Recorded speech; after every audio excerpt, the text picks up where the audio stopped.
अब अगर आप ये वीडियो देख रहे हो तो आई होप आपने इसका पिछला पार्ट देख लिया है, और अगर नहीं तो इसका लिंक मैंने आई बटन और डिस्क्रिप्शन में मेंशन किया है, जिसे देखना ना भूलिएगा वरना ये वीडियो आपके पल्ले नहीं पड़ेगी। अब एपिसोड 9 की शुरुआत इंक्रीज से होती है, जिन्हें जेल जाने पर पता चलता है कि मॉप अब मर चुकी है, जिसके बाद वो उसकी लाश को पूरे सलेम के सामने फांसी पर लटका देते हैं, जिससे बाकी भी चीज को इससे चेतावनी मिले और वो सलेम छोड़कर चले जाए। वहीं अब आगे मैरी इंक्रीज से मिलने जाती है और उनसे मिस्टर सिबली को वापस अपने घर ले जाने की अनुमति मांगती है, पर इंक्रीज साफ इनकार कर देते हैं क्योंकि उन्हें पूरा यकीन है कि मिस्टर सिबली के घर में ही वो विच है जिसने उनका ऐसा हाल किया, और जब तक वो उस विच को नहीं ढूंढ लेंगे तब तक मिस्टर सिबली उनके साथ ही रहेंगे। पर फिर भी वो आइजैक को मिस्टर सिबली के साथ रहने की इजाजत दे देते हैं ताकि वो मिस्टर सिबली की देखभाल कर सके।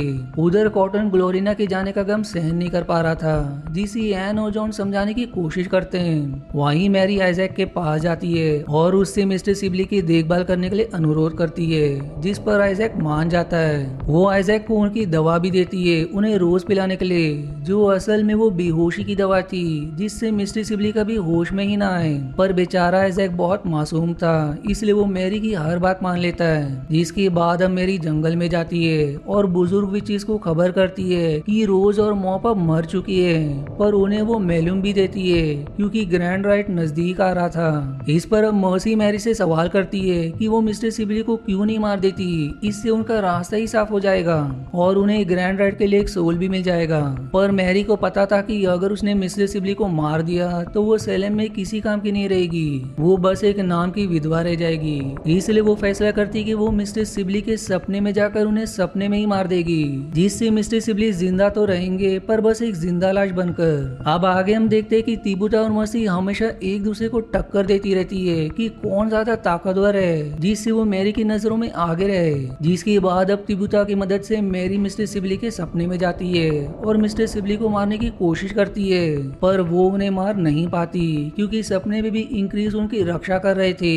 उधर मर्सी की दोस्त एमिली के पिता भी आजाद हो गए थे, जिन पर मर्सी ने विच होने का आरोप लगाया था। इसके बाद वो अपनी बेटी एमिली को डराने लगते हैं क्योंकि उन्हें उसे बेचना था, पर एमिली इस बार नहीं डरती और अपने दोस्तों के साथ मिलकर अपने पिता को पीट पीट कर मार देती है। अब आगे रात में जब आइजैक इस बार मिस्टर सिबली को लिक्विड पिलाने जाता है तो इंक्रीज उसे देख लेते हैं और उसे बहुत मारते हैं, जिस पर अब मजबूर होकर आइजैक उन्हें बता देता है कि मैरी ने उसे लिक्विड दिया।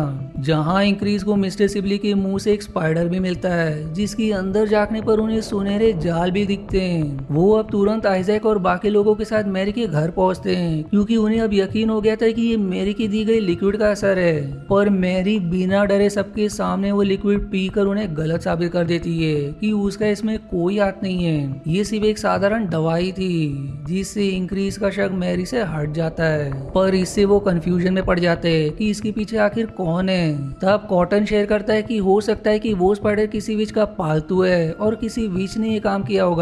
जिसके बाद अब मर्सी वहाँ आती है जो सबको बताती है कि उसने तिबुता को एक स्पाइडर को अपने गले के होल से दूध पिलाते देखा था। जिस शक के बेसिस पर इंक्रीज तिबुता को तुरंत अरेस्ट कर लेते हैं। असल में ये सारा प्लान मर्सी का ही था क्योंकि उसे पता था कि तिबुता का पालतू एक स्पाइडर है। उसी ने उसका स्पाइडर मिस्टर सिबली के मुंह में डाला जिससे वो तिबुता को अपने रास्ते से हटा सके। वहीं इस लिक्विड का असर मैरी पर इसलिए नहीं हुआ क्योंकि वो खुद एक विच है, जो बात इंक्रीज को नहीं पता। जिसके साथ ही ये पार्ट 9 यहीं पर समाप्त हो जाती है। अब अगर आपको इसके आगे के पार्ट देखने हैं तो या तो आपको इसका लिंक कमेंट या डिस्क्रिप्शन में मिल जाएगा, और अगर नहीं तो मैं इसे जल्दी पोस्ट करूंगा। तब तक के लिए धन्यवाद दोस्तों।